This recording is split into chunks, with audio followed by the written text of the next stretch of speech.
Okay, we were last talking about our health triangle, and to move on to the next subject in 10th grade health, the triangle really should have been a review from what you guys learned in 8th grade health. Hopefully you remember something.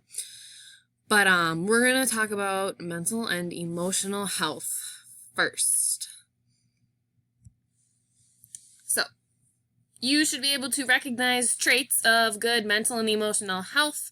You already kind of have a preconception of this with that checklist that you did for mental and emotional health on that side of the sheet. You're going to be able to identify factors that influence your self-concept, and you're going to learn what that is. You are going to learn how to develop skills to build your self-esteem. That's probably something you've heard about before.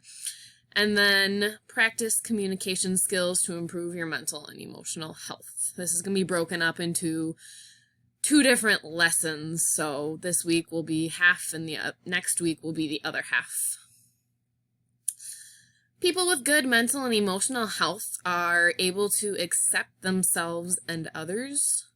They also know how to adapt or adjust to new situations. What makes you who you are?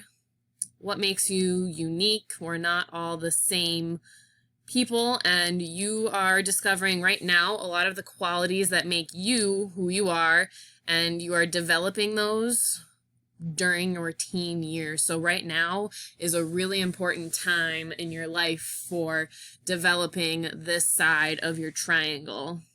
So who you hang out with, what factors influence your health, what you allow to be peer pressuring is going to greatly affect who you are in the future. So, your personality. Are you outgoing, friendly, shy, a leader, a follower? These are qualities that define your personality. Your personality is the unique combination of feelings, thoughts, and behaviors that make you different from everybody else. You might have similar qualities to other people around you and similar personalities, or sometimes they say opposites attract. So maybe the person that's your best friend has a completely different personality from you. But again, everybody is different, which is a beautiful thing.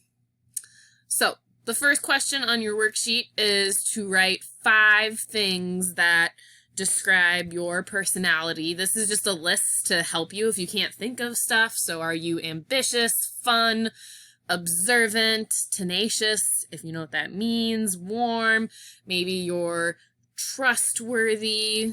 There's words on here that you can think of that aren't on there, but the first question is asking you about your personality. Try to be positive about it and not negative. Moving on, your self-concept. When you see your reflection in the mirror, who do you see looking back at you? How do you believe others see you? So your self-concept is the view you have of yourself. So this is strongly influenced by people around you. And your environment affects your personal health and definitely influences your self-concept. So the people in the environment, who you choose to surround yourself with, if you have teachers or parents or friends that, build you up instead of tear you down and make you feel, not good. Bullying definitely has a negative effect on your self-concept, because if you believe what other people say about you, then you're going to have a poor view of yourself. And hopefully that is not true, but this begins to form in really early childhood and grows from your experiences and relationships with people around you. Your earliest influences come from your family, so how you are raised, there's a big reason why that impacts you, and how your family follows certain religious beliefs or traditions definitely gets embedded into the self-concept. As you grow older and begin school, your peers and even your teachers influence your self-concept through their words and actions. So as a teacher, and especially working with young adults and teens, I know that it's super important to not nitpick or be negative or mean to kids that I teach, because you guys are learning and growing and finding yourselves as human beings. And it's so important to me that you come out of this, school year with a positive self-concept of yourself. It doesn't matter who you are, how physically active you are, how smart you are, what extracurriculars you are in. I want everybody to believe in who they are and have that positive self-concept. And your peers that you surround yourself with can either impact you positively or negatively. Are they nagging you for what you are wearing, how you act, what you eat, or are they influencing you in a positive way and they're supportive and they aren't trying to change who you are? So if you can think of those people in your life that are influencing you in a negative way, then some adjustments might need to be made with who you're hanging out with. And hopefully me as a teacher is helping influence your self-concept in a positive way. That's my goal anyway. 18 with a positive self-concept makes a mistake and they learn from that mistake and move on. 18 with a negative self-concept might think that one mistake means that everything they do is wrong. So if you can think of the last time you did something wrong, how long did it bother you? Did you think that, this is the end, I'm worthless? Or did you say, oops, I made a mistake, I'm not going to do that again, and you were able to move on? Praise promotes a positive self-concept, while being ignored or teased can have the opposite effect. This goes with peers, and again, especially teachers. We are told to praise those that do things that are good. And if I'm constantly, ignoring you, or if I was teasing you, then I would definitely not be boosting a positive self-concept for you. Working towards this positive self-concept is an important part of good mental and emotional health. So if you didn't have a lot of check marks on the mental and emotional health side of that health skills worksheet, then these are some things you can work on to help improve that side of your triangle. It helps you achieve your goals, and